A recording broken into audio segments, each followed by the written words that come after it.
कार्तिक मास महात्म्य कथा अध्याय 13। जय श्री हरि दोस्तों, स्वागत है आपका हमारे YouTube चैनल पर, जहां हम सुनते हैं सनातन धर्म की वो पवित्र कथाएं जो हमारे जीवन को भक्ति, शांति और प्रकाश से भर देती है। अगर आपने अब तक चैनल को सब्सक्राइब नहीं किया है तो कृपया आप भी कर लें, ताकि अगला अध्याय सबसे पहले आप तक पहुंचे। कथा शुरू होती है एक भयंकर युद्ध से, जिसमें दोनों ओर से गदाओं, बाणों, त्रिशूलों की वर्षा होने लगी। दैत्य सेना के प्रहार इतने तीव्र थे कि देवता भयभीत होकर इधर उधर भागने लगे। तभी भगवान विष्णु गरुड़ पर आरूढ़ होकर युद्धभूमि की ओर बढ़े। उनके हाथ में था सारंग धनुष, जिसे उन्होंने तनिक झुकाया और जब एक प्रचंड टंकार की तो तीनों लोग उस ध्वनि से गूंज उठे। क्षण भर में भगवान ने अपने बाणों से हजारों दैत्यों के सिर काट गिराए।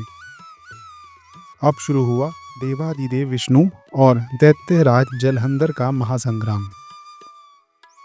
आकाश बाणों से भर गया, दिशाएं कांप उठी और देवलोक में आश्चर्य की लहर दौड़ गई। विष्णु जी के बाणों से जलंधर की ध्वजा, छत्र और धनुष टूट गए। क्रोध से व्याकुल होकर उस दैत्य ने अपनी गदा उठाई और गरुड़ के मस्तक पर दे मारी। इसके बाद उसने विष्णु जी की छाती में एक तीक्ष्ण बाण मारा, परंतु भगवान कहाँ रुकने वाले थे। उन्होंने अपनी गदा से जलंधर पर प्रहार किया, लेकिन उस महाबली दैत्य पर उसका कोई प्रभाव न पड़ा।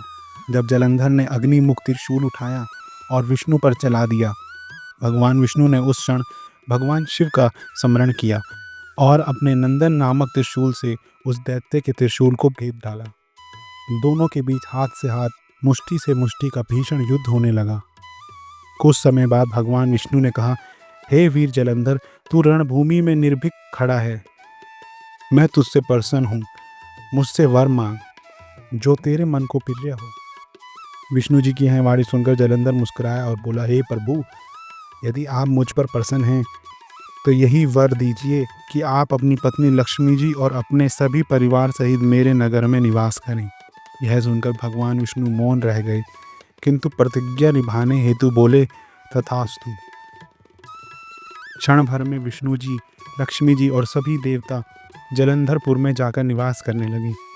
जलंधर अपनी बहन लक्ष्मी और देवताओं सहित विष्णु को अपने नगर में देखकर अत्यंत प्रसन्न हुआ।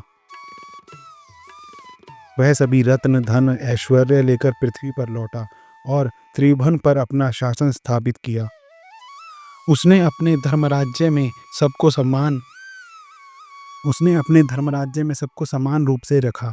देव, दानव, यक्ष, सिद्ध, सर्प, राक्षस और मनुष्य सभी को एक समान समझा।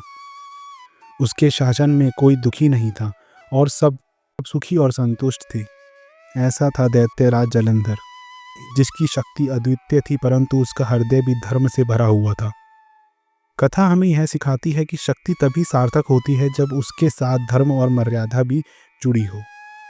अगर यह कथा आपके हृदय को छू जाए तो कृपया वीडियो को लाइक करें, कमेंट में लिखें जय श्री हरि और शेयर करें, ताकि ये दिव्य कथाएं और लोगों तक पहुँचे। चैनल को सब्सक्राइब करना ना भूलें, ताकि कार्तिक मास महात्म्य कथा अध्याय 14 सबसे पहले आप सुन सकें। जय श्री हरि। धन्यवाद।